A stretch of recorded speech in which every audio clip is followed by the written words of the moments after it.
Di era digital saat ini, generasi muda menghadapi tantangan baru dalam mengelola keuangan. Fenomena fear of missing out atau FOMO, gaya hidup konsumtif di media sosial, serta kemudahan akses pinjaman digital membuat banyak remaja belum siap menghadapi realitas ekonomi. Perkenalkan, saya Adelia Rahmawati, guru PKWU SMA Negeri 1 Ngantang, Kabupaten Malang. Sebagai guru PKWU, saya melihat bahwa siswa-siswi sudah memahami konsep kewirausahaan, namun mereka belum paham atau belum bisa mengelola keuangan mereka sendiri. Padahal, skill mengelola keuangan ini sangat penting, terutama untuk generasi muda yang sedang menghadapi ekonomi digital seperti saat ini. Berangkat dari fenomena tersebut, maka saya membuat inovasi pembelajaran yang saya beri nama Gendangan, Generasi Muda Cerdas Keuangan. Inovasi ini lahir dari fenomena sosial yang nyata di kalangan remaja saat ini. Banyak siswa terpapar gaya hidup konsumtif di media sosial. Tidak sedikit dari mereka membeli barang hanya karena tren, tanpa perencanaan keuangan. Di sisi lain, pembelajaran PKWU di sekolah seringkali lebih fokus pada produksi dan pemasaran produk, sementara literasi keuangan pribadi belum menjadi perhatian utama.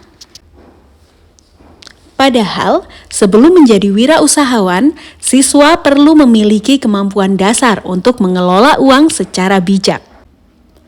Gendangan merupakan modul ajar PKWU berbasis literasi keuangan yang dirancang untuk membekali peserta didik dengan keterampilan pengelolaan keuangan sejak usia sekolah.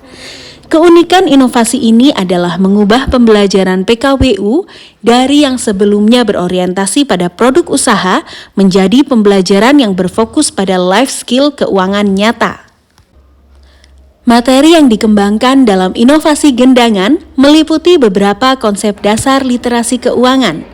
Pertama, pola pikir finansial, yaitu memahami perbedaan antara aset dan liabilitas, serta konsep time value of money. Kedua, manajemen arus kas, melalui metode budgeting 50-30-20, yaitu membagi pengeluaran menjadi kebutuhan, keinginan, serta tabungan dan investasi. Ketiga, dana darurat, sebagai perlindungan keuangan sebelum seseorang mulai berinvestasi. Keempat, pengenalan berbagai instrumen investasi yang legal dan diawasi OJK, seperti reksadana, emas, saham, dan surat berharga negara. Selain itu, siswa juga diperkenalkan dengan konsep aset dengan 0 rupiah, yaitu investasi sosial, kemudian aset hijau, aset digital, dan investasi leher ke atas. Gendangan juga membangun awareness terhadap siswa tentang bagaimana bahaya gaya hidup FOMO, fear of missing out, belanja hanya karena tren media sosial, dan tentang pay later atau pinjol, dan bagaimana skor kredit hutang ini mempengaruhi hidup mereka di masa depan. Berikut adalah statement dari peserta didik setelah mereka mendapatkan materi Gendangan atau materi pengelolaan keuangan. Manfaatnya terutama seperti pembagian uang, jadi kayak pembagian 50, 30, dan 20, itu sangat bermanfaat bagi kehidupan saya. Kita untuk menabung di masa sekarang daripada menunggu bisa nanti. Tahu instrumen-instrumen untuk investasi, untuk yang tentunya akan sangat penting di masa Saya depan. lebih memahami tentang apa itu yang kita perlukan dalam pengelolaan di keuangan, sehingga saya lebih prepare untuk menyiapkan masa depan saya di kemudian hari tentang uang. Melalui inovasi Gendangan, pembelajaran PKWU tidak hanya mengajarkan kewirausahaan, tetapi juga membentuk generasi muda yang cerdas dan mandiri secara finansial.